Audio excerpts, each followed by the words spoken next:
bustin', I'm a who that. I'm a who that. Long as I'm living, I'm a who that. Lose or winning, I'm a who that. Sports coma, yeah, this is where we do that. Where we do that, where we do that, where we do that, where we do that, where we do that, huh? Boogie like Benson, I'm a who that. I'm a who that. Sports coma, this is where we do that. Where we do that. Welcome, welcome, welcome. Somebody please better help. Running this thing like Elf. I thank God every day I'm not a felt. Go to YouTube Live with Big Q and the guys. If you ain't ride or die, the bandwagon get flipped. Been marching in, that was way for the ring. I was yelling out your shame for the championship. Bucking on Tampa, duck down. Falcons, pluck, get shut down. Panthers ain't much touchdown. The vision really belong to us now. So much hate on the Saints, you could probably tell. Ever since Bounty Gate hit the NFL, when things seem fishy, then you probably smell the crooked referees or Roger Goodell. Yeah, fucking like this, and I'm a who that. Every day I'm living, I'm a who that. Lose or winning, I'm a who that. It's the sports coma, this is where we do that. Where we do that, where we do that, where we do that, where we do that, where we do that. Boogie like Benson, I'm a who that. It's the sports coma, this is where we do that. You're listening to the Sports Coma with Big Q and the guys on the PRO Media Network. Welcome. We now rock the Sports Coma with Big Q and the guys, where we have entertaining, educating, and enlightened sport talk from your favorite sports fam. We up in this thing. Shout out to the mighty Who Dat Nation. We up in this thing. Wednesday stream, middle of the week, hump day edition. We up in this thing. Shout out to the great Saint Tank and the rest of the entire Who Dat Nation representing, baby. We up in this thing. So shout out to the fam. Appreciate everybody for being in this thing. Shout out to Jamaica, Okula, Dana. Shout out to all the kings and the queens of the coma. We represent 115%. We up in this thing. So shout out. OG Jerry's in the building. Shout out to you. Appreciate you. JT, Pelicans, Nola, everybody up in this thing. Poppy 504. I see you, fam. Elite Kevin, Nolans 504. Ant-Man in this thing. Shout out to the fam. Josh in this thing. Tedra. Everybody, man. Appreciate y'all for being in the live stream. I see you, 504 code. Brother Pat Rich is in this thing as well. Hit the like button, family, as we get going. Also, feel free to share the show on your social media feed. That helps out the stream. And we're going to be covering quite a few, well, not a lot today, maybe about an hour's worth, perhaps, as we get going. But the top thing for this Wednesday is I wanted to do a Saints 53-man projection, a roster projection. And, of course, more is this more. As we get it going, there's Foster Monroe inks the deal with the Saints. And we kept talking about this, and it was a reason why we felt like the Saints, and I kept saying, man, Foster Monroe is somewhere around here, somewhere in the building. Of course, the Saints get a deal done with him. And we talked about it previously, but today the Saints made it official. And what's even more miraculous is the fact that he came here.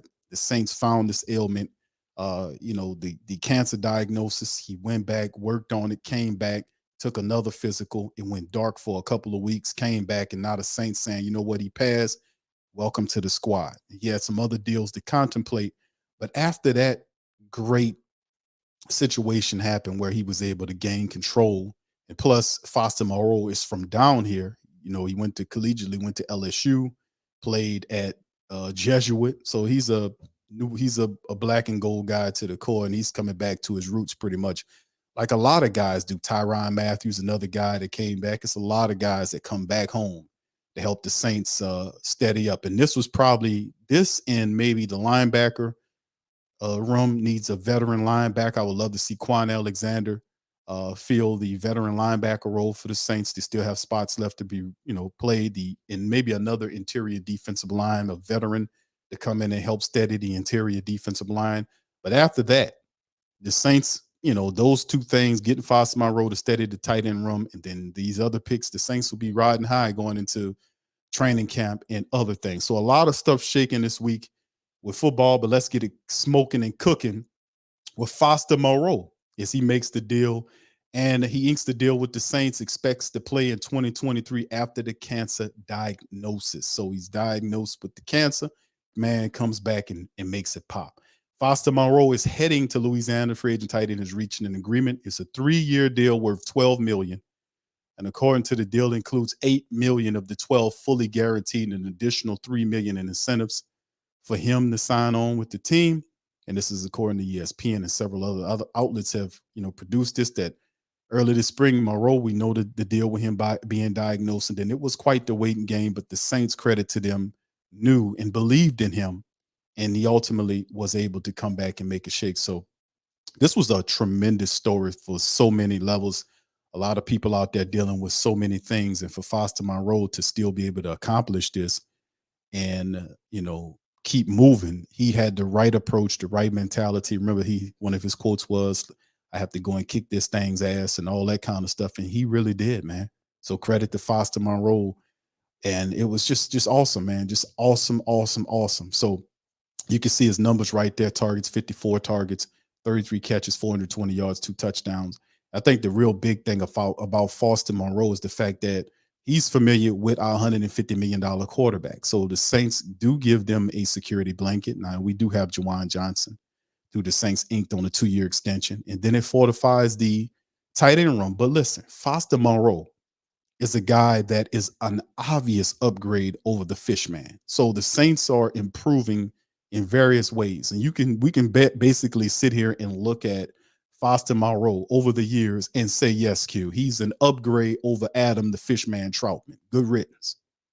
So this guy can block, he can catch, he's familiar with Carr, and it's another weapon the Saints add to their arsenal as we keep pushing this thing forward. So it's going to be very fun watching this unroll. So he was drafted in 2019 by the Raiders in the 4th round out of LSU.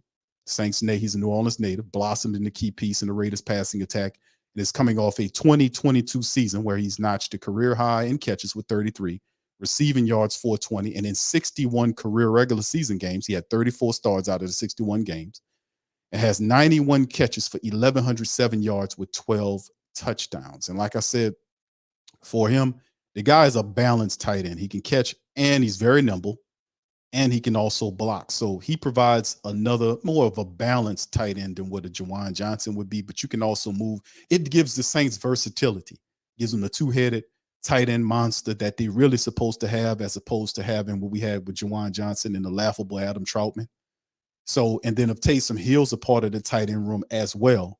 So, and even though I don't really consider Taysom the tight end because he plays other places more so, that's just where they found him a home at in the tight end room, but he's a utility guy. You'll see Taysom all over the field playing running back if you need him, tight end for you, wide receiver, whatever you need. Taysom, the utility man, will be moving all around or doing whatever the Saints need him to do. So you even seen Taysom at times play fullback. So whatever you need Taysom to do, he'll do. So it'll be cool watching the Saints have one of the most versatile tight end rooms in the game, man. This is going to be fun. And both of these guys have good size. Juwan Johnson's big, 6'3", 6'4". And Foster Monroe is also a big tight end. So it makes a big target. So you can see what the Saints are doing from an offensive standpoint. And they're giving the offense tall weapons for Carr to reach to. Not only tall weapons, but guys that are also quite nimble and have a high degree of athleticism. Guys that can catch over the middle and get down the field. That's something that we giving this guy to give a wide open offense approach. And I think probably maybe not this Thursday or Friday, but one of these days, family, I promise, I'm gonna do a report on Carr. And we did the NFC South roundtable, and there was a lot of people talking about grading Carr as a middle mid quarterback or whatever. So you're gonna see I'm gonna kind of dispel that myth and take it apart and kind of look at it from a different ways, because a lot of people are saying that about him. So I'm gonna use the numbers. You cannot dispute the numbers. I'm gonna use the numbers to kind of take down a lot of fallacies circulating around Carr. That'll be either Friday or Saturday when I'm gonna do that show. So when they start hating on Carr, I want y'all to take that show and send it to them and say, listen to this, man. Y'all need to cut that out. It's very intriguing. But anyway, shout out to Foster Monroe, as he is the new Saints tight end added to the room. 3-year deal worth $12 million with $8 million fully guaranteed and $3 million in incentives. The Saints get the deal done. They bring him in to the squad. So shout out to the Black and Gold for continuing to do the damn thing and proving this thing. I like it. All right, so let's move on to the next one, baby. And this is from our good friends at Saints News Network. Saints will not be playing or won't be playing in Germany, despite a report from a German tabloid newspaper. The Saints won't be playing the Patriots in Frankfurt. So that's a bit. And of course, we know the schedule will have a schedule release show part 1 and 2 Thursday and Friday following what is going on in the NFL. We will be here live too. And despite a report from Max Schrader, the Saints won't be going back across the pond to play a game as the part of the NFL's international series. Schrader reported the Saints would play the Patriots in Frankfurt on either November the 12th or 19th during week 10 or 11.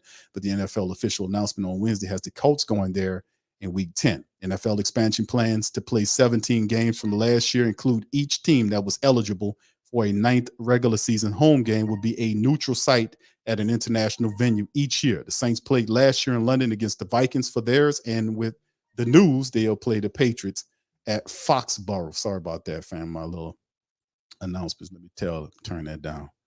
All right, so anyways, we keep this thing moving and shaking. The Buccaneers Seahawks played in Munich last year, which drew nearly 70,000 people. The defending Super Bowl champion Chiefs are also hosting the game against the Dolphins in Germany. The league will drop the schedule on Thursday. So there you go. Shout out to Hendricks, John Hendricks, for giving us that information. And let's move it on along to the next article here as we talk about the NFC South report cards. Panthers get top grade after picking Bryce Young. NFC South report cards are out, family. Did you get yours? The report cards are out, and let's see what Sports Illustrated has to say about that. Number 1 selection in the draft could be the final piece to a rapid rebuild in Carolina, but fans shouldn't expect a deep postseason run from any team in the division, says Gilberto Manzano. Let's see what Mr. Manzano has to say here. Brady played behind the abysmal offensive line and rushing attack during his rocky final season in Tampa Bay, but winning 8 games was enough for the legendary quarterback to capture the lowly NFC South and receive one more postseason appearance before retiring for the second time. With Brady gone, the NFC South entered the offseason with Tampa Bay's Kyle Trask, New Orleans Saints Taysom Hill, Carolina's Matt Corral, and Atlanta's Desmond Ritter atop the QB depth charts across the division. Obviously, the list of possibly the worst collection of starting quarterbacks ever for a division made the rounds on social media, but there's a new, better QB1 graphic with free agency and the draft in the rear view mirror. Carr, let's see what he says there. With the number 1 pick. Hold on. Did I just switch over something? No, I'm good. I thought I jumped over something. Anyway, with the number 1 pick, Bryce Young landed in Carolina. The Saints signed free agent Derek Carr, and the Buccaneers added Baker Mayfield to compete with Trask. Ritter remains atop the depth chart in Atlanta, but the Falcons might have to put him in a position to succeed with many notable offseason moves. The NFC South appears much improved in 2023 after the 4 teams made upgrades throughout the offseason. It would be a surprise if the division winner is under 500 for the second consecutive season. I agree wholeheartedly. All the teams did except for Tampa Bay. No disrespect, big game. But everybody did a phenomenal job in upgrading their squads. The New Orleans Saints, the Carolina Panthers, the Atlanta Falcons. I have to clap for these people because everybody did everything it takes to make the NFC South competitive. Again, a lot of really good talent went out of the division, and these teams brought more talent back in the division. It's going to be strong going into the future. It's an open and competitive division, but don't expect a deep postseason run for any teams. I don't know why he's saying that, but let's take a closer look at the South by grading the offseason moves made by the Falcons, Panthers, Saints, and Bucks. First up, Panthers. Key additions: Von Bell, former Saint, former LSU wide receiver DJ Chalk. You got Hayden Hurst, a tight end. DJ Johnson, defensive end. Wide receiver Jonathan Mingle, really good, solid pickup in the draft from Ole Miss.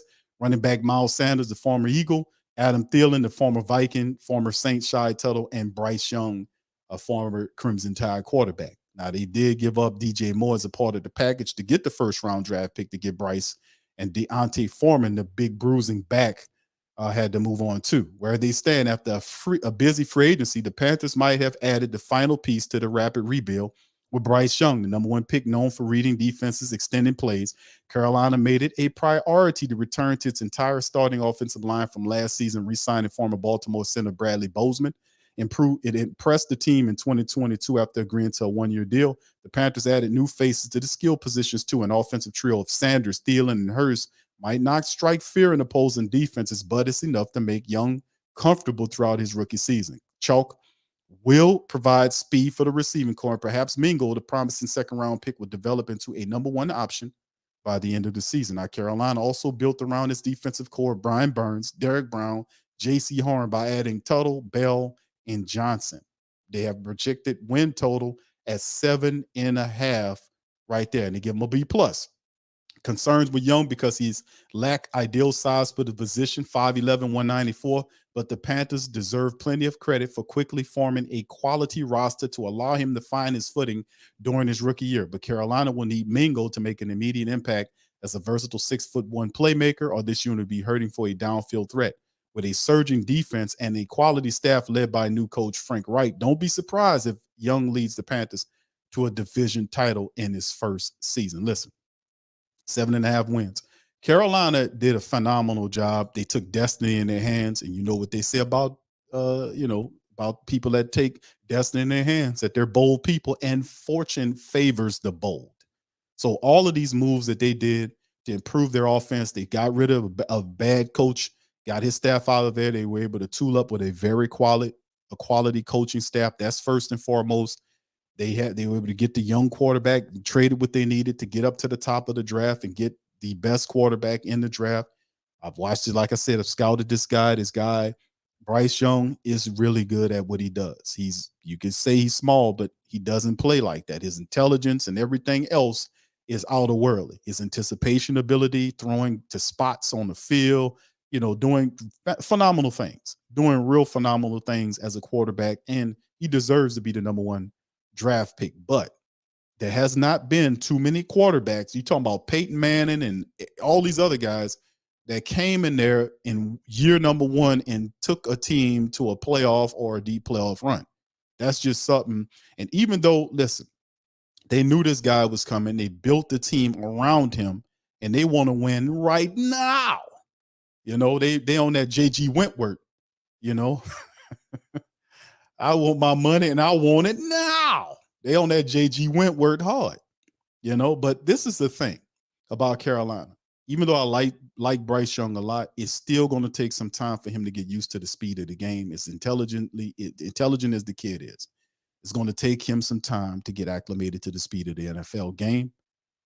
Everything is expedited, everything's faster, and he will have to process the game. Now, eventually, you see, they came out and said that Andy Dalton will start the season off as the starting quarterback, and that's done to protect this guy. You don't want to put too much pressure on the first round draft pick because the defenses will put the rest of the pressure on him. So I don't buy into the thing. Is he small? He going to get crunched up and all that kind of stuff. This guy has uncanny elusive ability as well. Is able to move out of the way and out of defensive ways and trick people out, and then still be able to study and get downfield to make throws.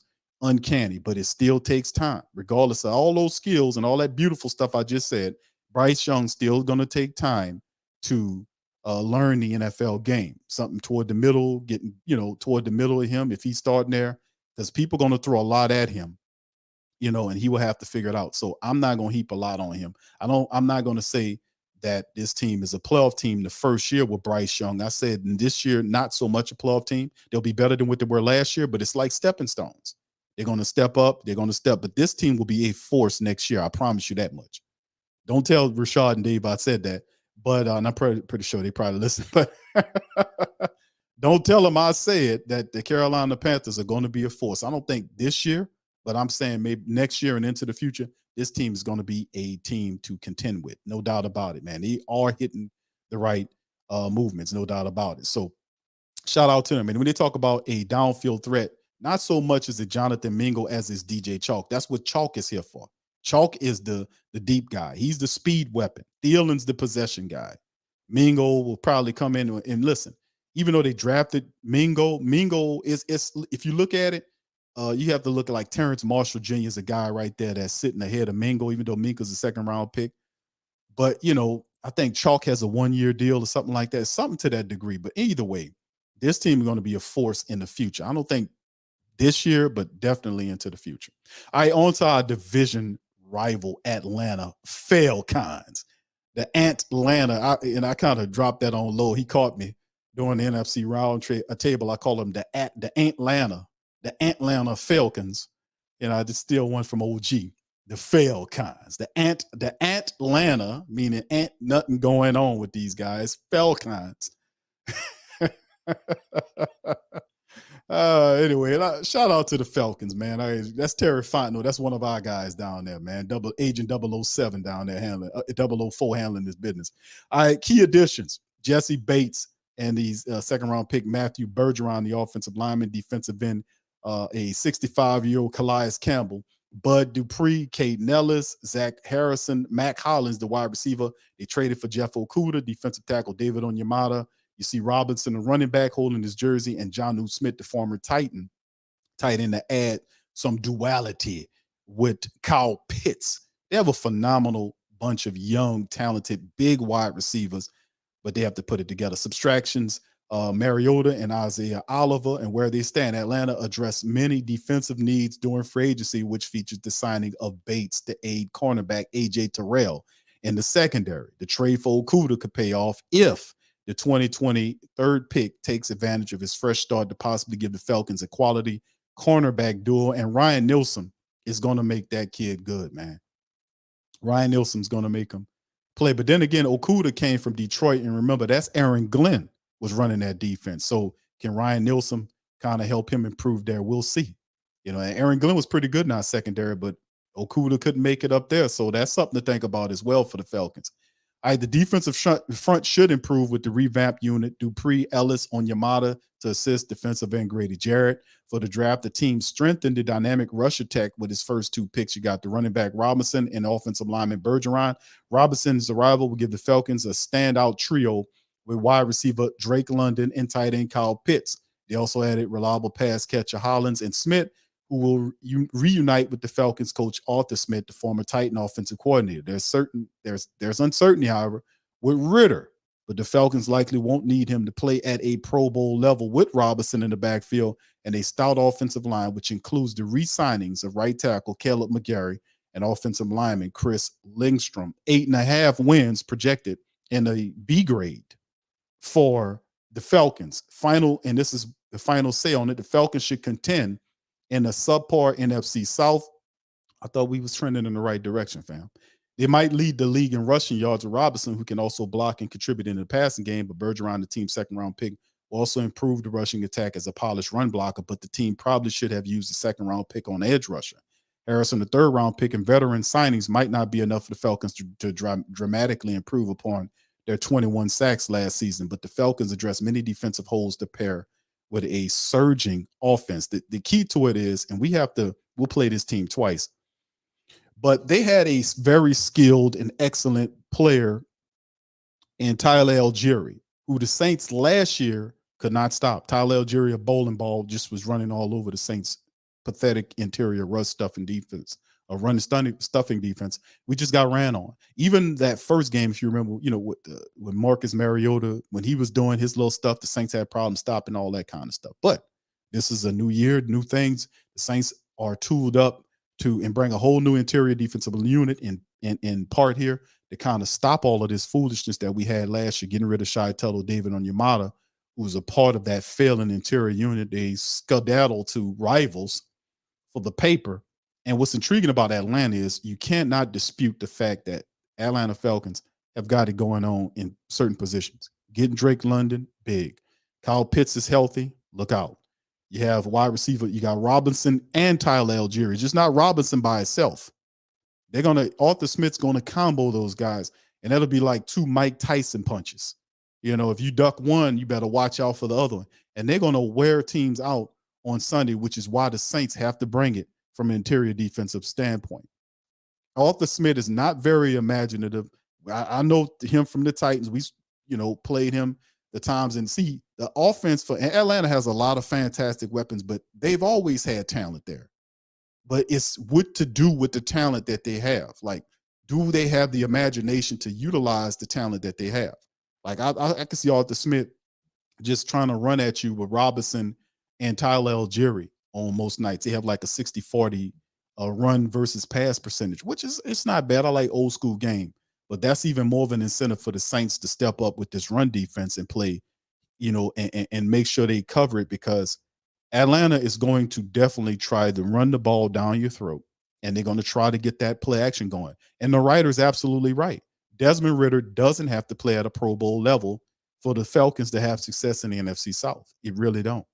He just has to be a manager, and that's what Desmond Ridder is. He played a lot of collegiate games. He's not a superstar, but what he is a game manager that doesn't make a lot of mistakes. So if he can do that and get comfortable back there, they can win some games. The key to it is for the Saints, they have to stop this team from running the ball. And once they stop the team from running the ball, what happens there? Saints also have to give pressure to the quarterback. So we'll see how it all shakes, but you got to give Atlanta credit too, because they took a lot of our guys and they beefed up, spent almost $100 million on the defense, man. So it's interesting. So he gives them a B grade and Carolina a B plus. Let's see what he said about the Saints. Key additions: Carr, Brian Barisi, Isaiah Foskey, Kendra Miller, Kalen Saunders, Big Nate Shepard, Jamal Williams. Key subtractions: Callaway, Davenport, Onyemata, Caden Ellis, and Shy Tuttle. And you look at some of the moves the Saints are making, you can see, like, from a paper perspective, a lot of upgrades. Pretty much the guy that played most at the quarterback position last year, Andy Dalton, replaced with Carr. Upgrade. We see a lot of what happened from an interior defensive standpoint is yet to be determined whether David Onyemata, if Kalen Sanders or Nate Shepard could equal up to what David Onyemata is. I know either one of them are better than what I've seen from Shy Tuttle, but David Onyemata, that's different. The backup running back, whoever it was last year for the Saints, I care not to remember, but Jamal Williams is obviously an upgrade there. 17 touchdowns. I don't understand how people are not talking more about that Jamal Williams. I was ranting and raving about that on TSC Q&A Live, our Patreon special that we do every Tuesday. Please feel free to join. Link in the link tree for that, or you can simply subscribe to the channel. You go to Patreon, and it helps the channel. So, but I was ranting, raving how great the Jamal Williams move was that the Saints did. The contract, everything. And you want to talk about a couple of Mike Tyson punches. Well, the Saints have 3 of them. For what they have 2, the Saints have 3. So if your defense, you better spend $200 million on your defense to stop what the Saints about to do. The only thing that will stop the Saints offense from just being explosive is just their own imaginations. Whatever Pete Carmichael lacked, the personality of Carr is that. It's the exact opposite.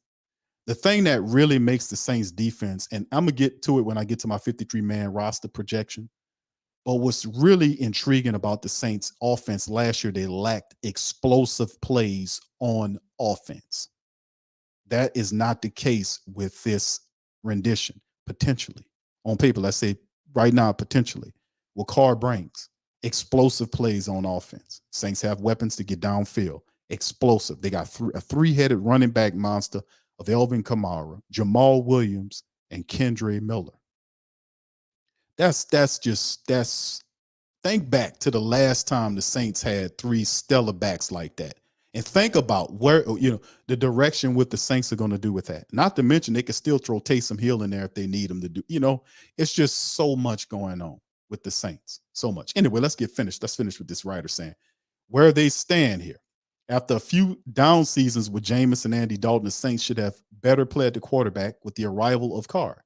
If wide receiver Michael Thomas, who's played only 10 games the past 3 seasons, stays healthy and regains his top form, he might end up being the team's best offseason move.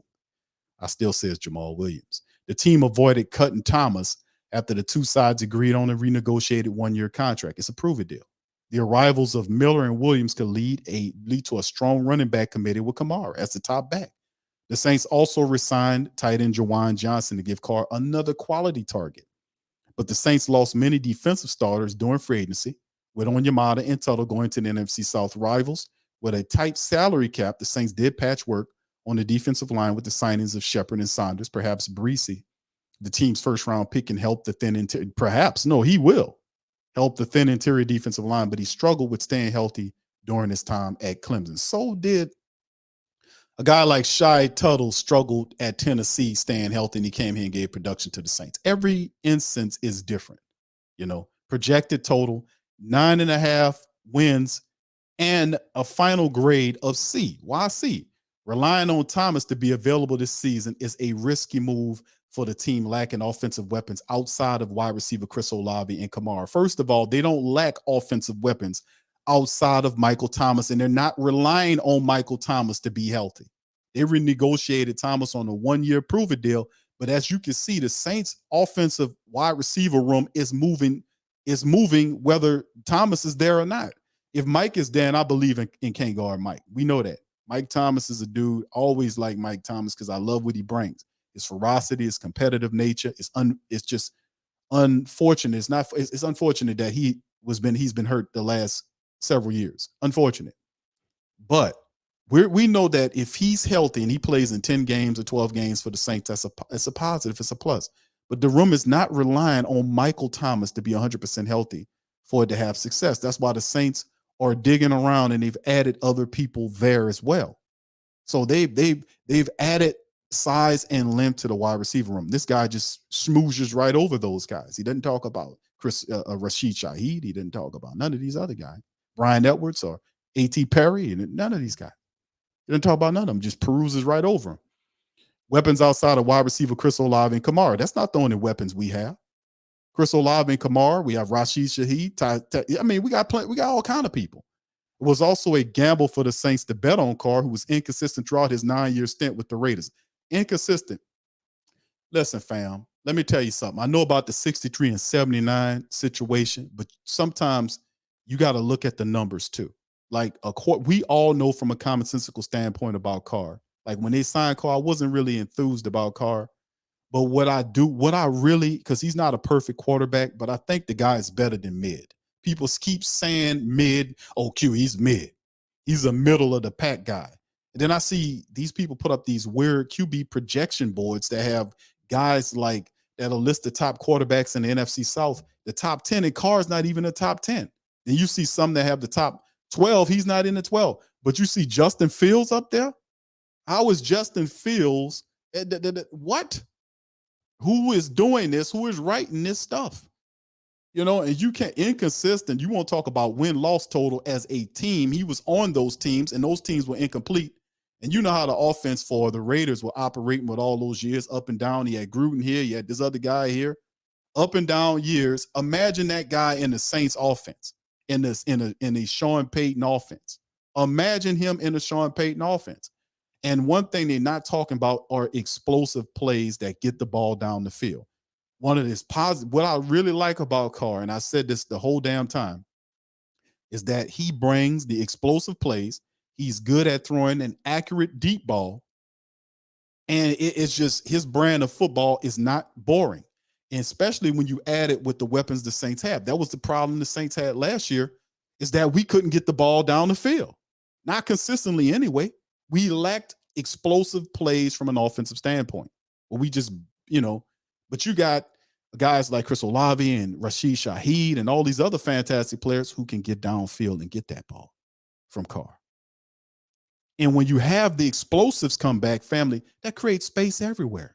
Yes, and our running backs, Alvin Kamara, Jamal Williams, Kendre Miller, all of those guys operate extremely well in space. You give the Saints space, they'll kill you, man. They will kill you. And that is the big part of the game that a lot of these people are missing out. So they keep looking at the 63 and 79 win-loss total. But I got a show that I'm doing in the next couple of days when I'm going to show you the numbers, and I'm going to kill this middle range crap they keep talking about this guy, because this guy is better than middle. He ain't no middle quarterback, dude. I don't know. This is a talking point, a national talking point that need to be disputed. And I got a show I'm going to be doing. That's all I'm going to talk about on the show. And I'm going to show you statistics based on other quarterbacks. You're going to see. All right, anyway, final grade, relying on Thomas to be available. We're not relying on Mike to be available. That's number one. We got other weapons. That's what we're doing here. So Carr's presence makes the Saints contenders in a mediocre NFC South. NFC South is not mediocre, man. It's like I don't understand. What you think these people are immortal? The division, it happens. Like, we're going to talk about how about the AFC East? The AFC East. You have the Buffalo Bills. You had the Jets. You have who else? The Patriots and the Dolphins, right? For a long time, when Tom Brady was up there, All them team was stinking up at the building. They were all trash and garbage. The only team was coming out of there was New England every year. When Tom Brady left from up there and came down to the NFC South, then Buffalo took over. But the Jets still are losing, even though they showing like they can improve. The Jets are still losing. The Patriots aren't doing that good without, Tom Brady being there. Bill Belichick looks middle grade. And it's just what it is. So you have, I don't understand how you can think the NFC South is a mediocre division. You got the AFC West and AFC South, with Jacksonville, the Texans, and all this kind of like, man, at some point the players get old, they move out. But you can't. Last year, the South was a mediocre division. This year, they're not. They're not. This will be an exciting brand of football, man.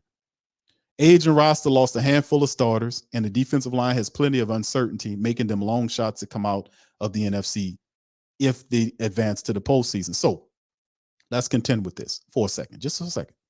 Card presence make the Saints contenders in the mediocre NFC South, but an aging roster lost a handful of starters. What starters did we lose? A ineffective Shy Tuttle, a beaten down David Onyemata, and a busted bull crap. I'm about to say something. A bull crap garbage busted Marcus Davenport. Well, we can lose that all day, man. The best one of it is David Onyemata, but David Onyemata got wore down last year. He got wore down real bad last year. He was getting pushed out, pancaked, everything. I never seen David Onyemata get done that. They were just removing the Saints' interior defensive line and running all over them. And we had Marcus Davenport sitting up there with a half a sack. So, I mean, you can lose inconsistent starters like that. It wasn't like they was tearing the building down. Like, you pretending like Davenport had 10 sacks last year. He had a half a sack. So I'm glad to move you. I'm glad. And listen, the Saints defense, interior defensive line was giving up 120 plus rushing yards against them every game. Well, not every game, but it averaged out that they were just getting ran on. That was ridiculous. So I'm glad that that's gone. Like, you gotta, when you see something that bad and you're not used to seeing something that bad from your defense, you eventually have to make a change. And the Saints did that. These guys were all free agents. The Saints said, let's go in a different direction. I respect that. Davenport's a bust. David Onyemata is getting a little old in the tooth and he got worn down. And Shy Tuttle wasn't, the Saints were trying to replace Shy Tuttle during the years. When they signed Kentavious Street, they was trying to get Street to take his job. But Kentavious Street couldn't push him.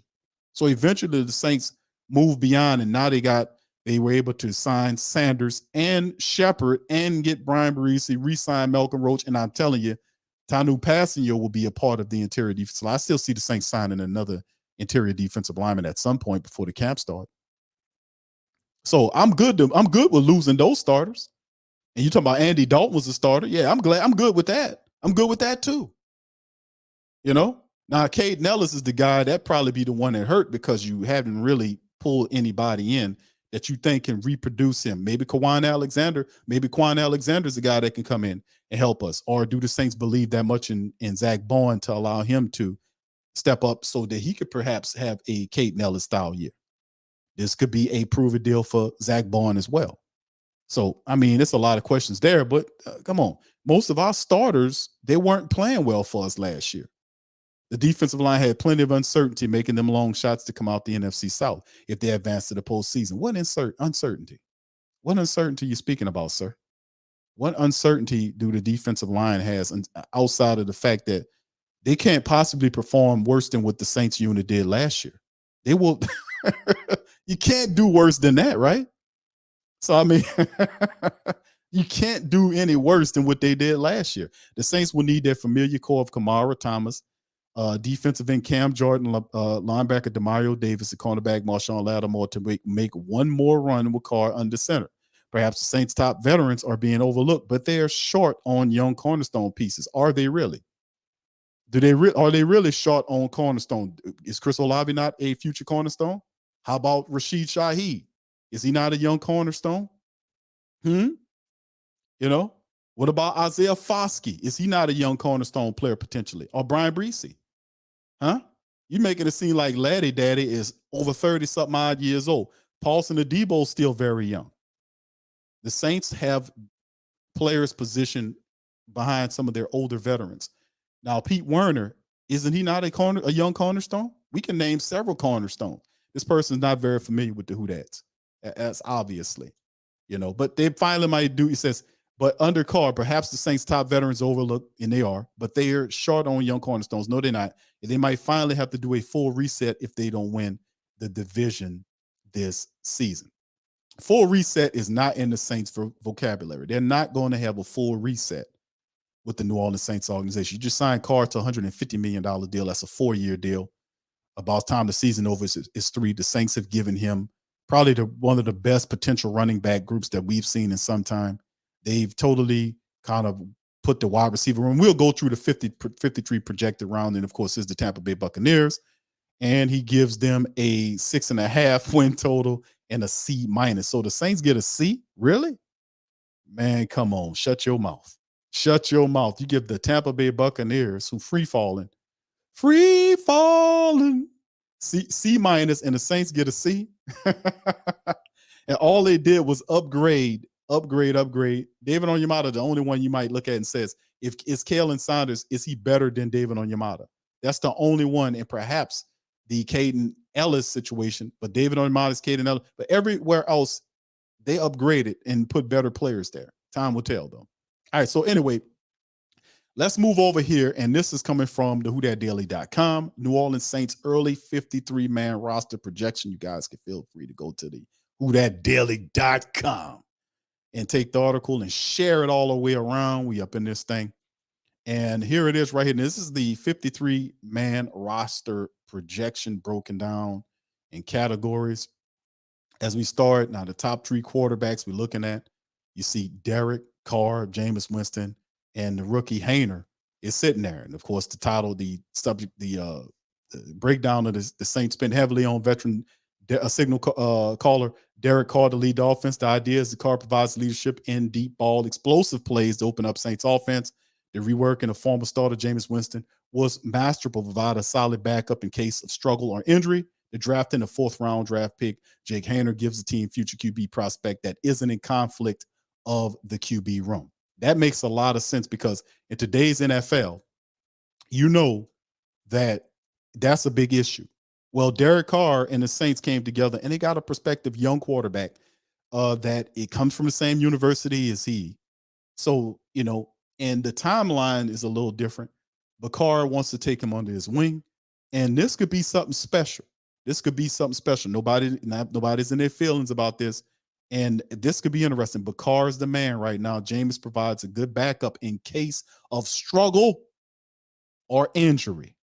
Saints looking good at the QB position. I say 3 of them. All right, on to the next one. Running backs. Kamara, Jamal Williams, Kendre Miller, and of course the fullback Adam Prentice is there. Saints know they know that their star, an all-world running back, Alvin Kamara, facing a tough legal situation stemming from an incident that occurred in Las Vegas during Pro Bowl week. The team solidifies the room by signing former Detroit Lion running back Jamal Williams. Williams, coming off an NFL leading 17 rush touchdown, provides an excellent combo option with Kamara and a capable injury policy. So 3rd-round pick Kendre Miller and former TCU is perfect mix of speed, power, and vision. The Saints need to mix it up in the room on Sundays. What's interesting about the combo, we talk about Kamara and Jamal Williams. Perfect combo, like Elvin Kamara and Jamal Williams is like that new thunder lightning tandem.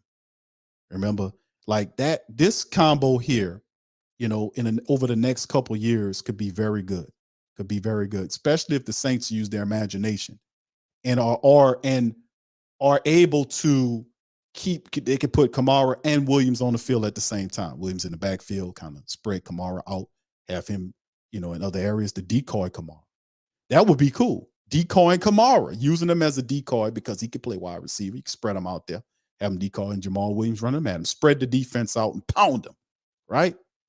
It's so cool, but Kendre Miller is another option. We did film study on TSC Q&A Live.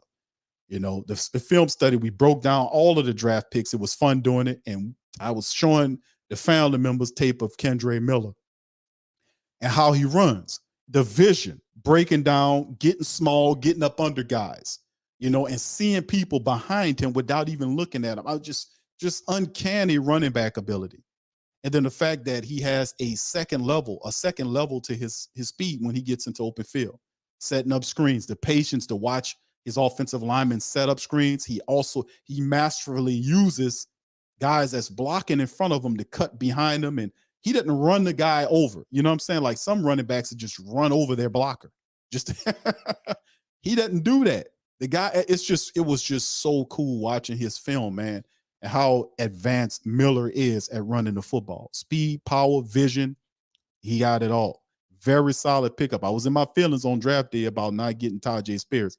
But listen, this was not a bad move by the Saints. I love Miller. Love how he runs it. He's going to be special for the Saints. Also provide insurance for Elvin Kamara. If something happens, he misses some time, 6 to 8 games there. We got Miller there stepping up, holding it down. Your man, Jamal Williams. That's still speed and power, because Jamal Williams is not just a power back. He's also very nimble and has speed too. So you don't lose the speed and agility either way. Now, Kamara is just a whole nother level of running back. You know, he's just special. But Jamal Williams and Miller together, dude, wow. Anyway, we got them. Then we move on. We got Prentice at the fullback. We get on down to the wide receivers. We got Chris Olave, Michael Thomas, Rashid Shaheed, Brian Edwards, A.T. Perry, and Malik Flowers. I know Shaq Davis is not on this list. I was kind of thinking about Shaq Davis. I studied the film on Shaq. We got a film study on him coming up on the next TSC Q&A Live for Tuesday. We're going to break down all of our undrafted rookies. But I was really in the mix for Shaq Davis to put him on this list. But you notice that you say bye-bye to Traquan Smith. Say bye-bye to Traquan Smith this year, because with health involved with all of our guys, this should be the last time you see Traquan Smith on the Saints team. It's just too much talent. Obviously, Chris Olave and Rashid Shaheed, Michael Thomas is on the right path there. I got Brian Edwards there as a big familiar target for Carr, and A.T. Perry, another guy I think will step it up big. And the theme the Saints had was getting big wide receivers that have agility and the ability to play inside and out. And they've done a phenomenal job right there. And as you can see, I got special return man out of Montana, Malik Flowers, as my 6th wide receiver. I got 6 wide receivers because I really think Malik Flowers will occupy that kick returner. He will operate as a return man for the Saints, allowing Rashid Shaheed to stay as the Saints' 3rd wide receiver in the room. So I'm heading my bets toward that. If you don't know about Malik Flowers, I'm going to do a film study next Tuesday, and you'll see all about him. The guy is phenomenal. He tied Rashid Shaheed's returning numbers. The Saints did it again. They found another dude. Saints wideout room is much improved with Chris Olave, Rashid Shaheed taking the steps into their careers. The reworking of Mike Thomas is one of the most important parts of the skill group. If can't guard Mike returns to form this unit, will improve greatly. The Saints have done a fantastic job of bringing in taller, faster wideouts like 6th-round rookie A.T. Perry and former Raider wide receiver Brian Edwards that will make catches all over the field. The team also signed what could be another special team return ace in Malik Flowers from Montana. Flowers has similar impressive special teams resume as Rashid Shaheed, tying many of his return feats stat-wise. Like what that's doing. So I got 6 there. And if we move it down to the tight end room, and of course, tight end Jawan Johnson. Say goodbye. Bye-bye, Traquan. Traquan, bye-bye. Say bye-bye to Traquan and his blocking. Oh, Q, we keep him because he can block. Well, that's too bad. He can block his ass up on out of here. Tight ends, Jawan Johnson, Foster Monroe, and Taysom Hill. The tight end room, very interesting squad with slick. Jawan Johnson was extended on a 2-year deal. The signing of Foster Monroe gives the team a complete player who's not only good at blocking, but also can catch. Monroe has a familiarity with QB quarterback from their Raider days. So he could be a security blanket for the signal caller. Taysom Hill is one of the most versatile players in the league, brings up the rear of this group. He will be used all over the offense for the Saints as a true utility player that he is. So Taysom still could be used. And that's the gravy, the greatness of the Saints wide receiver room. You want to talk about Chris Olave, Michael Thomas, Rashid Shaheed, you throw Jawan Johnson in there. You add Foster Monroe to it. You talk about the running backs and Elvin Kamara, Jamal Williams. Then you say Taysom Hill. Like Taysom Hill is a guy that is an phenomenal athletic person, one of the fastest guys out there, and you still have him in the mix with all of that other offensive talent. So the Saints, the Saints, the potential of this rendition of the Saints offense is boundless. Is unlimited. You know, it's only limited by the imagination of the play caller, and which is Pete Carmichael. The interesting component to it is this, fam. We know Pete Carmichael's very conservative. He's a very what's the word I want to say for Pete Carmichael? Help me out, family. Carmichael's a very for lack of better words, I'm saying a conservative play caller, right? Very conservative play caller, right? He doesn't get too up or too down. He kind of stays mid-level there. But that's not Carr. If you watch Carr play, he doesn't play like that. He's a guy that's very much emotional. He's very much a guy that's pointing. Like I watch some of his comeback games, like when he came back, him pointing, telling people what to do, him commanding the huddle, making explosive plays downfield, igniting and talking to people, pointing, smacking helmets. You know, he's opposite of the personality of a reserved guy like Pete Carmichael. Carr is not reserved like that. So they're perfect opposites. One guy over here at the emotional spectrum, the other guy at the other end. So can that be the proper balance the Saints offense need to take off? You have a gutsy, explosive, deep ball throwing quarterback like Carr and a reserved, passive play caller, offensive coordinator like Pete Carmichael. Is that the balance that the offense needs to succeed? Is that indeed the balance? We'll see, man. We'll see. It's just weird but it's all about personalities. Personalities make it all work, right? You got one guy on the other end of the emotional spectrum, the other guy at the other end, which usually means balance. It should work, but only time will tell, man, where that goes. But anyway, offensive line, you see Penning, Hurst, and Andrews Pete. You got McCoy. I got Mark Davis there, the undrafted offensive lineman out of Arkansas Pine Bluff. Guy plays center and guard. Love his tape. Telling y'all, watch out for Mark Davis, man. Watch out with Cesar Ruiz, Nick Saldiveri, Ryan Ramczyk, and Storm Norton. So you got 5 starters and 4 reserves. You know, it's been a long time since the Saints went 5 for 5 on the offensive line. Is usually a 5-4 mixture, and you have 4 reserve guys that play multiple positions. Storm Norton plays either tackle position, left or right. Ryan, you got a guy like Hurst that plays either guard position and tackle position if you need him. Nick Saldiveri also does that. He plays either guard position. He can play tackle for you. Hell, he can even play center for you like he did at the Senior Bowl. The Saints love the guy, and Mark Davis could play center or guard. But notice there is no Kelvin Throckmorton on this damn team. But not on my projected 53 anyway. All right, so anyway, this is the breakdown. Given the Saints offensive line group has a lot of returning players who at times during the season missed games due to injury. The team wanted to keep the starters together, provide stability for the incoming quarterback Carr. The line has several players facing a contract year and could be an incentive to level up their play for a payday. The Saints drafted 4th-round rookie Nick Saldiveri, who plays guard and tackle for the line depth. They even added big veteran tackle Storm Norton and undrafted O-lineman Mark Davis to the second out of the Arkansas Pine Bluff who plays center and guard. Watch out for Mark Davis. Remember, the last player we got out of Arkansas Pine Bluff was Teron Armstead. I'm not trying to put that on the man, but I'm saying the kid is good, man. The kid is good. The kid is good. All right, so anyway, let's keep it going, man.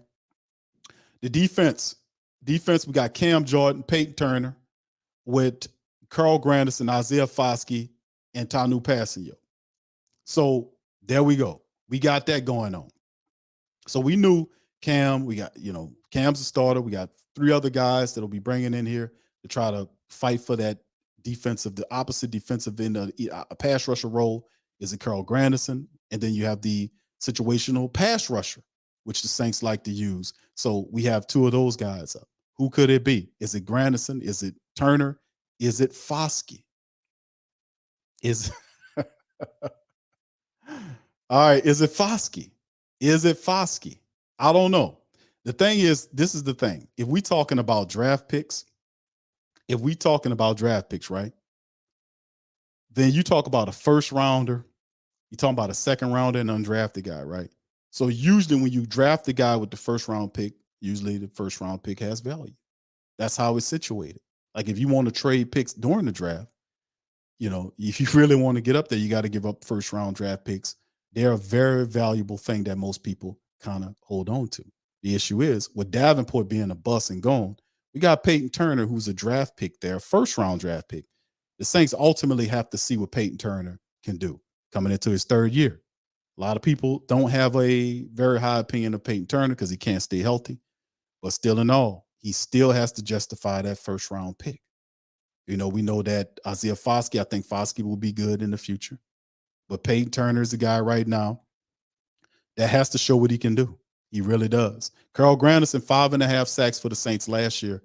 Don't know what Carl looks like in a full-time role as a opposite defensive end, but still in all, even though Carl probably better, Carl, in my opinion, is better than both Isaiah Foskey and Peyton Turner is right now as a pro in the pro game. He had several years of learning the game.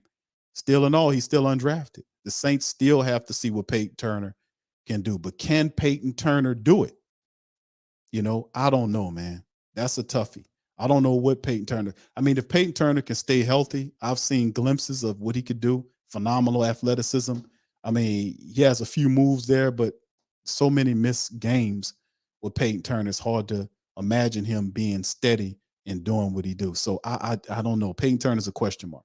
I know he has the athleticism. I've seen it when he does play, but the ability to stay healthy is something that he's been lacking. Can he change that this year?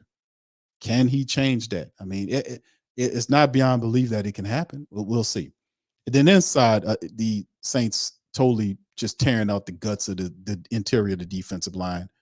Adding Big Kalen Saunders from the Chiefs. High motor guy, very strong, a bit undersized, but the guy is just a hell spawn on the inside. Nate Shepard, another big interior defensive tackle from the Jets. Big, nasty, tough guy there, man. Big, tough guy in the defense. Really high motor guy, another high motor guy. Both these guys are guys that nobody really knows a lot about. These guys, now you can study the film on Shepard and Saunders. You don't know what they're going to do. But listen, I got faith in Shepard and Saunders because they can't do no worse than what the hell we seen with Onyemata and Shai Tuttle. Brian Barisi comes in as the quarterback that's the defensive tackle, first round draft pick defensive tackle for the team. It'll be a part of the rotation. I don't expect him to kind of start, but he'll be a major player in the rotation. Just contribute. I'm with Deuce on this. Deuce said just contribute to the interior defensive line. And listen, Breesy's healthy. It's a trend the Saints are doing with these interior people. Remember, a lot of pressure is going to be put on the Saints interior defensive line. You got a lot of teams gearing up in the NFC South in particular to try to run the ball at you, and the Saints can't turn out a unit like we had last year. We must improve there. Now, of course, we have a lot of turnover on the defensive side with coaches. We got a new defensive coordinator in name only, because we know Dennis Allen calls the plays. But we got a new defensive coordinator here and a new defensive line coach. We got a new secondary coach. And, it's a lot of new faces here that got to learn this personnel here. So, and also we see Malcolm Roach is added to the mixture. We bring him in. And, of course, Tanu Passanio, who is a guy I think at this stage of his career should be mostly an interior guy. Now, of course, you got the more athletic brand of Granderson, Foskey, and Turner operate, and then Passanio could be used as a fourth end behind those guys, but mostly a guy that we would throw in the interior of the defensive line. 6'7", 300 pounds, along with Brian Barisi, 6'6", 300 pounds. Batting the ball down, and whatever passes Bryce try to throw up there, those big guys knocking it down inside there. And of course, to kind of expedite things, the linebackers, we got 6 of them. Demario Davis, Pete Werner, Zach Bourne, DeMarco Jackson, Andrew Dowell, and Anthony Orji. It was a toss-up between him and Nick Anderson. I really wanted to put Nick Anderson on here, but when I studied the tape, I love Nick Anderson, how he plays. But Anthony, the dude from Vanderbilt, who has safety ability, moved on to become a linebacker. Just love how that guy plays, man. Love how these guys play. If you study, you got to look at the tape on these young guys we got here. But I got Anthony there, but it could have been either Nick Anderson either. I just love that. And then again, to add to it too, the Saints could easily bring in a cheap veteran linebacker. I think Quan Alexander would fit here very well, just in case something happens, like injuries to the room. Demario Davis and Pete Werner, that's two of the best in the game right there. And comboed up. Zach Bowen's taking over for Cade Nellis right there. That's another question mark, like Peyton Turner's a question mark. DeMarco Jackson has potential. He's a 5th-round draft pick from last year out of Appalachian State. We don't know what he can do, even though I remember seeing his footage. He plays sideline to sideline. He'll knock your head off. Really, really talented player. Inexperience is a part of the Saints linebacker room behind Demario Davis and Pete Werner, which could propel the Saints to get a veteran linebacker to add to this room to bring balance. Do they really believe in Zach Bowen like we thinking they do? That's the big question. Do they really believe in Zach Bowen? If Zach Bowen could produce similar numbers to Cade Nellis, that can really kind of make things look a lot different for the linebackers. But what do you guys think about that? And of course, the cornerbacks. Here's our secondary here and safeties. Marshawn Latty, Daddy Lattimore, Paulson Adebo, Alante Taylor. You got Bradley Roby and Lonnie Johnson Jr. The safeties, Tyrann Mathieu, Marcus May, Jordan Howden, Jonathan Abram, and JT Gray. That is the secondary. There is Marshawn Lattimore is healthy. Paulson Adebo is healthy. Alante Taylor is ready to take that next step. He could play the corner or the safety for you. Bradley Roby is probably the weak spot there in terms of having a guy that you would think Bradley Roby would be a lot better than what he is. But my goodness, man, Bradley Roby struggles. He had some plays that he showed up, but a lot of struggling ass plays from Bradley Roby. So they should have some pressure on him in the cornerback room. Lonnie Johnson Jr., the guy that can play corner or safety, provide some versatility for you. Very smart signing by the Saints to add him to the mixture. And then, of course, behind Tyrann Mathieu getting up in age, and Marcus May, who could possibly do some time because of or miss some games because of the DUI situation he brung from the Jets. So the Saints made sure they got a young safety in Jordan Howden out of Minnesota, using one of those picks on him late in the draft to get Jordan Howden. And I was studying, like, that's a head scratcher. But when you study the film on this kid, man, we did it on TSC, man. It was the kid is he has a great anticipatory ability. He sees things early and then has the speed to converge on the player. Love that. So much tape and film we've seen with him, just automatically when the ball is snapped and before the quarterback even looks to the player, he's already beaming in on where he needs to be.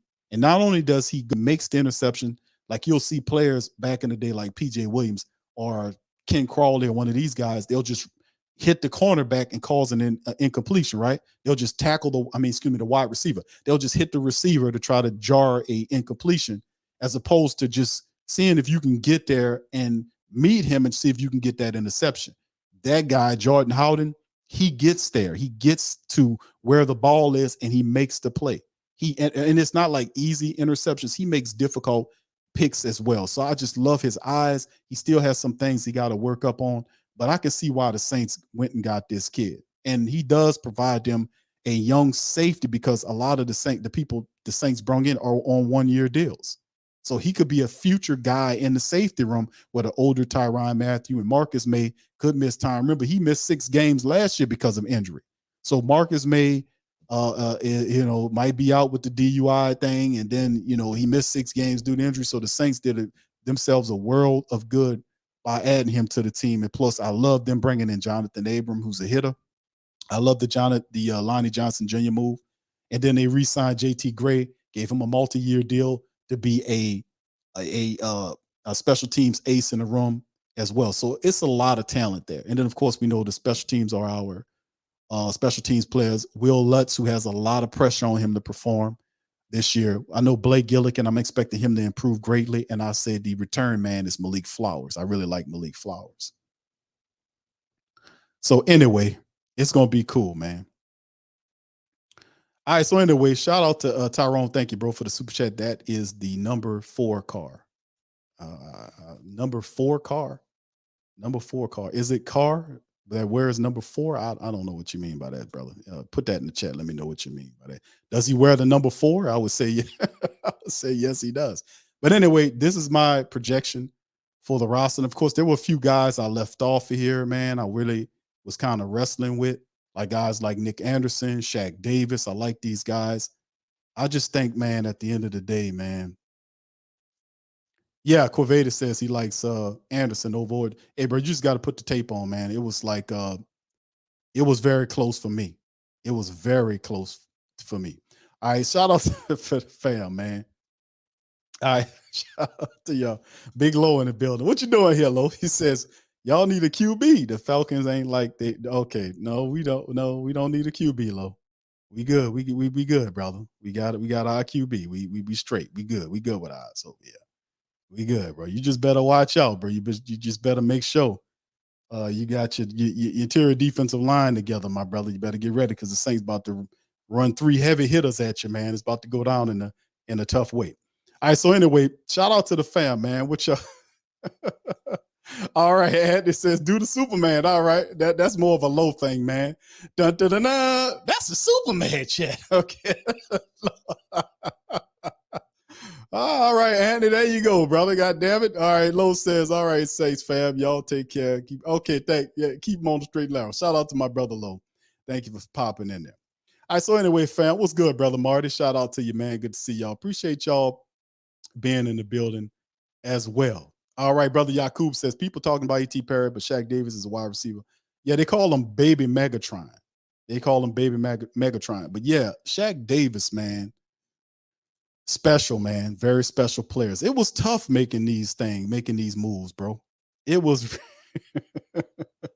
it was tough making these calls, man. This shit ain't easy, man. Let me tell you something. I know. That's none of this is it ain't easy. I've been trying to tell you that. I'll try to tell you. All right, Quine would cost us about 1.2 million on a 1-year deal. He wouldn't be expensive. I know that the Quine Alexander, I've been saying that. Quine worked for 1.2 with the Jets last season. He played what? In 16 games for the squad. What's up, Collinator? Shout out to my boy Collinator. Yeah, so this is the reality is like, man, listen, I challenge each and every last one of you guys to formulate your own 53-man roster. I challenge you. I challenge you to come up with one. You think it easy? I challenge you to come up with one. Everybody in here, I challenge you. 53-man roster. Come on with it. All right, Tyrone. Thank you, bro. Thanks for understanding me, bro. Podcast. Thank you, Tyrone. Okay, Tyrone Silas. Okay, thank you, bro. Appreciate you. He says, bro, show my podcast. All right. Shout out to brother Tyrone Silas, who has a podcast. Thank you for the super chat, my friend. Appreciate you, bro, for that. Much love to you. And dun dun dun dun. That's a Superman chat. That's shout out to Low. All right. Appreciate you, bro, for that.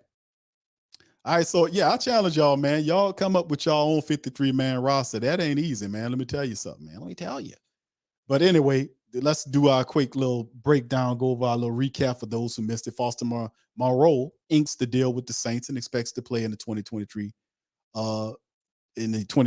year. The Saints inked him to a 3-year deal, $12 million. $8 million of it is guaranteed. And Foster Moreau is a member of the New Orleans Saints officially. So the Saints, we talk about a lot of the great moves the Saints have made, and we know it's still on paper right now, but my goodness, they're putting together quite the talented offense to watch out for. And it's like, questions start formulating in my head about, okay, last year's Saints team was led by the defense. Fam, I'm thinking this year it'll be the offense doing the leading. The offense will be doing the leading because it's so much flux on the defensive side. Like the stability angle kind of teeters toward the offense, so to speak. You see what I'm saying? When you put $150 million quarterback on top of your offense, when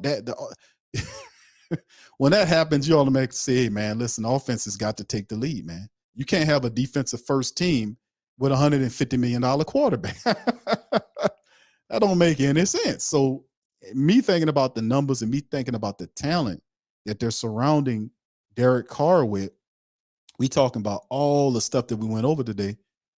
It is shaping up like the offense is really going to be people saying, Q, we're going to be a top 10, top 15 offense. I don't know that yet because we haven't seen them there, but potentially looking at them, you're going to have to kind of teeter toward yes, because you got a quarterback that can throw deep balls and the wide receivers that can go and get the some guns. You got a guy that's really good at explosives, making explosive plays on offense. You know, you look at his numbers, and I'm going to break the numbers down and do a show on it. How many 4,000-yard seasons the guy had and all this, even with the Raiders offense wasn't nearly as explosive and wide open as the Saints offense is. So if he can get a grasp of what Carmichael can do, I'm pretty sure he could put his own little spin on it and have a lot of success. Like, they've given him a lot of weapons here to work with. It's not like the cupboards are bare. I just don't understand how people are looking at the Saints. And actually, I can, and I know what that is. The reason why people are outside of the black and gold building or downplaying the Saints is because Dennis Allen. That's the long and short of it is, you know, well, Q, why they downplaying us like this? Why they disrespecting the Who Dat Nation? It's not they're not disrespecting the talent, because they know they're smart enough to know if you take Derek Carr and you put him in a Sean Payton offense, explosive all day, fireworks every damn game, explosives all over the place. You know, you could be averaging anywhere, you could be averaging 27, 28 points a game with Carr operating in a Sean Payton offense, even though Sean Payton not there. You don't have to be. But you have that system in play with Carr and the weapons the Saints are giving them. Absolutely, fireworks, everything exploding on the offensive side of the ball. But I think the thing that a lot of people, where a lot of look past the talent and start pushing down against the team, is because of the head coach. The guy never won anything before, you know, and he doesn't have like a gracious personality that kind of ingratiates you to him. It's like when he screws up, he doesn't, and it's like it's many things. Like, he screws up, he makes these really boring garbage excuses, like we just had a bad day at the office, then the next game you had a bad day at the offense. And instead of like, listen, fam, some of these games were so terrible, the guy gets up there, he doesn't apologize for the crappy performances. He's like, man, what are you doing? So even just to keep it real side of things, he lacks that, and it doesn't come off right. Like, you got to be a head coach, you got to have some degree of charisma. He doesn't have any of those things. He's just a coordinator that's masquerading as a head coach. I know that, they know that. And it's easy to look at him, and they downplay the Saints every way because they don't have faith in Dennis Allen. And Dennis Allen doesn't give you anything to have faith in. The Saints are putting a good team together. They did this last year when they put a good team together. Now, let's see what you can do with what we got. Let's take these positive moves and keep it positive and bring it into the season and have success with what we have. Now, this is the thing. He with the Saints, and just what I'm looking at, how they gonna operate the thing. He given all of the weapons to Pete Carmichael, quarterback and all, wide receivers, running backs, everything that they feel like they need, loading all these skill position rooms, loading them up. Depth on the offensive line, depth in the wide receiver room, depth in the tight end room, you know, at the QB level, loading them rooms up, and then say, okay, I'm about to leave this room. Pete, you got it right. I'm going to go over here to my room. You take care of this room. I'm going to take care of this room. And hey, special teams, man, you take care of that room. And then that's how he'll do it. He's not going to be an overseer of the team. It won't, he's not going to do that. The man not going to do that. It's like, okay, like, real improvement to me would be Dennis Allen turning over the defense, like, you know, telling the defensive coordinator what principles that he wants, go over the game plan, and turning that over to that guy, letting him make the plays, letting him make the calls, right? And become an overseer of the team, and just watch if the offense is doing their thing, the defense is doing their thing, and the special teams. The problem is when you focus on one thing, you're missing other things, like the special teams stinking up the run. They should have fired Darren Rizzi because he can't teach the guys to block. We could, if we would have a better special teams coordinator in there, we could be able to flip the field. We could be able to have a smaller field setup, or half the field setup for our offense when we do hit the field, as opposed to keep watching poor blocking on the kick return and punt return teams. You know, it's year after year of just garbage. But he doesn't pay attention to that because he's too fixated over here looking at this. And really, a head coach is an overseer. Man, not an overseer, man. Look, I'm going to give you this. You handle this. I handle this. And you handle that over there. And we'll see if that breeds success, man. I don't know, man. We'll keep it $1.15. I don't know. But that's why a lot of these people are downplaying the Saints. The Saints are listen. You look at the NFC South, and no disrespect to Low or Big Game or my brothers Dave and Rashad over there at the PNP camp. No disrespect, but listen. Let's talk common sense here, and we look at the NFC South right now. We know that Tampa Bay Buccaneers are bringing up the rear. We know that there is basically they're saying it's a three-team race between the Saints, the Falcons, and the Panthers. The reality it is not a three-team race, and I'm not just saying that because I'm a black and gold guy. I'm keeping it real. You got young quarterbacks that have not seen everything that need time to figure it out. And I'm not saying Carr doesn't need time either, but the Saints are built to win right now. You got these other teams that got young quarterbacks that have to figure it out. You got a quarterback with 3 or 4 games worth of experience, a quarterback that doesn't have any experience at all. We expect these guys to come in and start hitting it just like that. It don't work like that. It's not a video game. But you got a guy, a 9-year veteran going into his 10th year with weapons all over the wazoo. And he got guys he's familiar with, like the guy on the screen, Foster Monroe. You had Brian Edwards, another wide receiver he's familiar with. The Saints give him big wide receivers and speedy guys that can take downfield. You got Elvin Kamara around here. They keep, Elvin Kamara, the best running back in the NFC South, Q, is Bijan Robinson out of hell no. It's Elvin Kamara. What are you talking about here? What are we talking about? Somebody said that, well, the best running back in the NFC, he never had a run. He never got a carry. He didn't have a carry yet. Bijan is the best in the NFC South. How, Cletus? He never had a carry. It's Elvin Kamara running away. It's Elvin Kamara running away. Well, who the second best running back in the NFC South? Is Jamal Williams, 17 touchdowns. Hello. It's insane to me, man. Like, oh yeah, the Saints in the weak NFC South, they could take it. No, man. It's the reality. Quarterback, this guy's seeing a lot. He's seeing, I'm not putting down or pushing down on anybody's team because I really think Carolina in the future will be very difficult to contend with. I don't see it this year because they need time. The guy needs time to get it. And they built a lot of stuff around him. True indeed, they'll win more games than they did last year. It's the same thing with Atlanta. Atlanta's going to rely on the running attack and the defense to carry the day. And they'll do good. They'll do better than what they did last year. They will. But at the end of the day, you want to talk about teams that's built to win right now with a veteran quarterback on top of the team and wide receivers that are good right now and ready to go. Veteran guys, young guys that are really good right now. An accentuation of players. We talk about all these guys. You sprinkle Taysom Hill in the mixture and all the stuff that's going on. It's just amazing, man, how people are not looking at the NFC South and say, man, that's the Saints division, man. Are you kidding me? Derek Carr in the middle of the pack, mid-round or mid-level Derek Carr, and they keep forgetting it's Sean Payton's system, even though Sean Payton ain't there, Q. Doesn't matter. His system is still there. And the Carr's skill set and the Sean Payton system, that's lights out, man. They keep forgetting that. Sean Payton's offense is still here with Derek Carr's deep passing, explosive ability to get the ball down the field, to keep everything wide open. That is the biggest problem we had offensively speaking, besides, we didn't have the deep ball, accurate deep ball down the field last year to keep everything wide open. They were playing us up tight on the line, forcing us to run the ball because they wasn't scared of the pass. That's the total opposite effect you're going to get this year. You're going to respect the Saints' deep passing game, and you're going to back them damn safeties up. You're going to back them linemen up, them linebackers up. You're going to play off of us because you're going to be anticipating the Saints tear you up going that ball. That's a whole nother level of ridiculousness when you have, like I said, our running backs, all three of them are good in space. I don't get it, but then again, I do. It's Dennis Allen.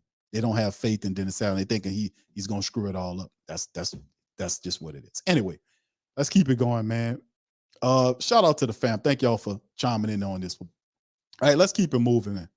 All right, so Saints won't be playing in Germany. We went over that. We went over the NFC South report cards, and then we even did our 53-man roster projection. You can read the whole damn thing. It's at thewhothatdaily.com, breaking it down. So it's pretty interesting, man. So it's that's why I say it's Q. People asking why they disrespecting the Saints. It's Dennis Allen. They don't believe in Dennis Allen. They think he's gonna screw it up. That's what they're thinking. you know. And I'm sitting up here looking at him saying, damn, I can't. I'm like, I think he will. That's why I said stay out of the way during NFC South roundtable. I said he trying to stay out of the way. Well, how could he stay out of the way, Q? Delegation. I give you this room, I give you that room, and I stay over here on the defense and focus on the defense. And let's all do the best job that we can do as a unit on Sunday. Will that work? I don't know. I mean, it worked to a degree with Sean Payton, but Sean Payton used to get on people. You know, Coach Payton would run offense and he would call plays. But if your defense was looking bad, he'd be over there mean mugging you and fussing at you. You know, he would get. Dennis Allen don't do any of that. He's not a confrontational guy. He won't get in your face. So, you know, you would have to wait for other guys to check other guys, right? Like the leaders of the team, like to check the guys that's not doing what they were supposed to do. We didn't see that early on with the Saints last year because the leaders were screwing up. How could the leader tell the guy behind him, the leader guy, tell the guy behind him not to screw up when he was screwing up? How could DeMario tell Pete Werner or anybody else not to miss tackles when he was missing tackles? You see what I'm saying? That kind of, you got to keep your mouth shut when you're not handling the business or be looked upon as being a hypocrite. You know, you don't want looked upon being a hypocrite. So DeMario can't tell nobody nothing if he he missing tackles, you know?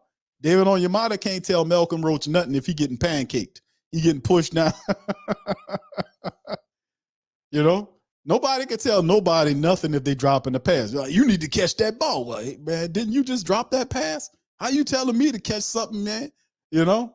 So you can't lead unless you're doing what you're supposed to do. You can't open your mouth and tell nobody what they need to do better unless you're doing it yourself. You know? And that's why you've seen a lot of the leaders last year not saying too much because they wasn't handling the business. You know, there were plenty of plays like last year when you seen Demario Davis just get mashed out of there and then people was running. That's because the two interior defensive linemen weren't handling their business and the offensive lineman would leak out and he would put hands on Demario Davis and push him out of there. That's what having stout interior defensive linemen do. They keep your linebackers clean. It makes them look really good when he don't have to worry about trying to shed a 300-pound offensive guard that leaked out off a defensive tackle who's supposed to be commanding a double team and ends up in the second level and the running back behind him. And DeMario got to shed the 300-pound offensive guard so he can make a play on the linebacker. I mean, on the running back. You know, it all works in tandem. So he can't really say nothing about it. So anyway, we'll see, man. But I'm really hoping, man, really, really hoping that this changes around and we'll see if that method works. Like, if I'm gonna leave you over here, you handle that, you handle the special team, I handle the defense, and let's see how we can turn this all out. We'll see, fam. We'll see. It'll be a very interesting season coming up. But listen, in terms of the moves on paper, I am definitely loving the moves the Saints are making currently. Loving the moves. They've really felt in really nicely. I'm looking forward to the rookie mini camps that's coming up. The rookie mini camp coming up. We'll see a good look, take a look at some of these players that the Saints are bringing in. I love what they've done with the wide receiver room. You talk about the additions of guys like A.T. Perry, to the room, along with, you see Brian Edwards there to compete with these other guys. You bring Shaq Davis in there, Malik Flowers. I love what they're doing there. I mean, big wide receivers, more athletic, big wide receivers to the room. Loving that, man. Loving that. Loving that. And of course, the running back game, Jamal Williams and everything. They brought the offensive lineman in there to kind of push for the backups and provide some depth if injuries occur. They were able to solve the tight end position by adding Foster Moreau today. That was a big one right there. Gives them a more traditional looking tight end that can combo with Juwan Johnson. Then you have Taysom Hill still operating the utility role. You have the three-headed running back monster that the Saints have. And on defense, and like I said, I think the offense will be the strength of the team. I know we're just looking at it on paper, but the Saints, from a defensive standpoint, the defensive line has a lot of stuff that they have to kind of improve upon to find out who's going to be the opposite starter, opposite than Cam. We know what does Shepard and Saunders look like inside in the rotation of Breesy and the rest of those guys inside who will step up. With Jaren Cage, the big defensive tackle that came from Ohio State, Could he perform? Is Tanu Passanio would slide inside to help out? So a lot of stuff going on, a lot of answers to be answered, or a lot of answers need to be answered. A lot of answers need to be answered. A lot of questions, actually. Questions need answers for the Saints defensive line. And of course, the linebacker position. Love DeMario, love Pete Werner. I don't know about Zach Bond. We might need another guy there. Love the secondary. Love the depth at secondary. And of course, the special teams. Will Lutz is a big question. Will Lutz, can he still kick? The Saints have two guys that's coming in here to provide competition against Will Lutz this year. Blake Garupe and Alex Quevedo kicking against Will Lutz, 74% field goal percentage last year for the Saints, lowest in his career ever. Prior to that, the lowest was 82%. So that just takes into account, is the injury really something to Will Lutz? The core surgery that he had, then sets out, then comes back, 74% field goal percentage. That's not good at all. That's subpar for Will Lutz. Saints paying him good money. So can he get back up to the 80s, the high 80s or the mid 80s or anywhere in the 80s to kind of stave off? So the Saints got a lot going on there. And of course, we'll see, man. A lot of fantastic stuff going on with the team. And we'll see the rookie camps coming up soon. So that'll be fun as well. All right. So anyway, with that being said, we're going to get ready to get on up out of here. Listen, I appreciate everybody for stopping by and checking out the channel as well. Appreciate you. I know Dana. Yeah, he hadn't played it down yet, and they already crowned him. Listen, I ain't making it up. They said that. All right, Mo says Saints wasn't scrapped last year, ain't going to be nothing this year, and won't be crap the following year. Okay, Mo, you have the soundings of a Atlanta Falcon person. Are you a Falcon person, my man? You sound like a Falcon man. That's you got a lot of hate in your voice. Are you the cousin of Big Low? Got a lot of hate in your commentary there, Moron. I don't know, Moron. That was that's not a very smart commentary, Moron. All right, Uncle Paula says, Q, do you think Landon Young need to move to guard to have a breakout season? He was playing guard, bro. That's the thing about Landon Young. Landon Young was drafted as a tackle, then they made him a guard. He got hurt. Remember, he busted his foot, had that broken foot. And ever since then, man, I don't know. He hadn't looked the same, but the Saints are bringing in all these other characters, man. So it'll be interesting to see just what's going on. All right. Okay. Jerry says he put that sniper scope on him. I got you, OG. Yeah, handle the business. All right. All right. Devon says, Devon says, we closer than a lot of critics believe. We're a couple of plays from easily being 10-7. All right. Shout out, fam. Appreciate you on that. Colorado, shout out to you. Yeah, shout out to the fam. All right, so anyway, with that being said, let's get on out of here, man.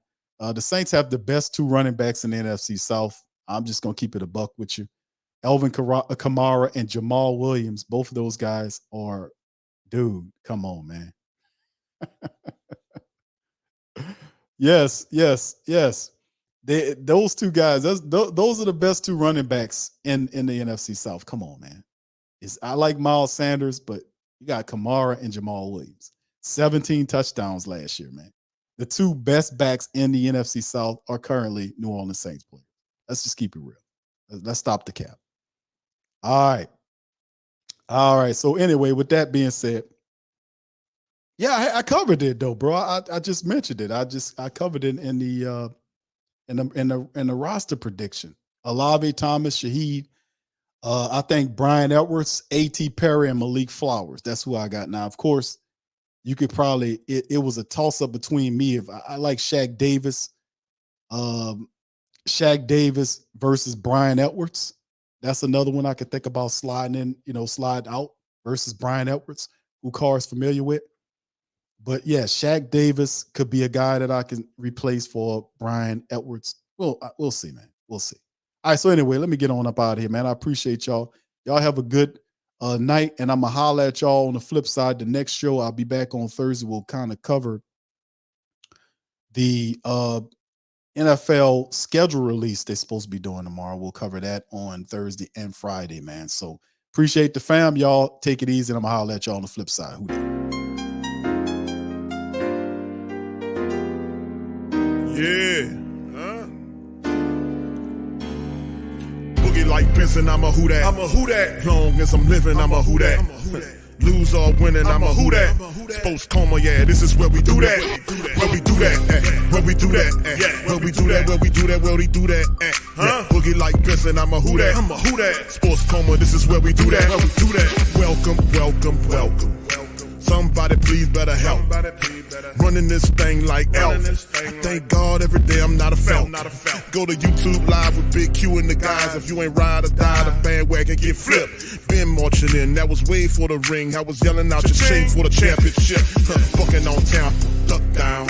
Falcons pluck, get shut down. Panthers ain't much touchdown.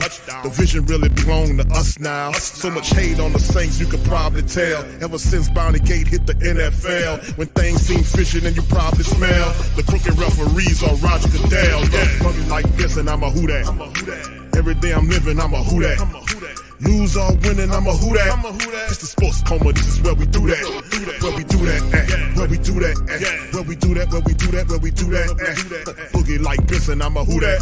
It's the sports coma, this is where we do that. You're listening to the Sports Coma with Big Q and the guys on the PRO Media Network.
WhoThatDaily.com. That's right, the WhoThatDaily.com. Your one-stop shop for everything New Orleans Saints, New Orleans Pelicans, LSU Tigers, even the top flight boxing. So if you're a Who That and you're looking for a place to stay up on your team, the WhoThatDaily.com is your site. The WhoThatDaily.com for the sport Who That in all of us.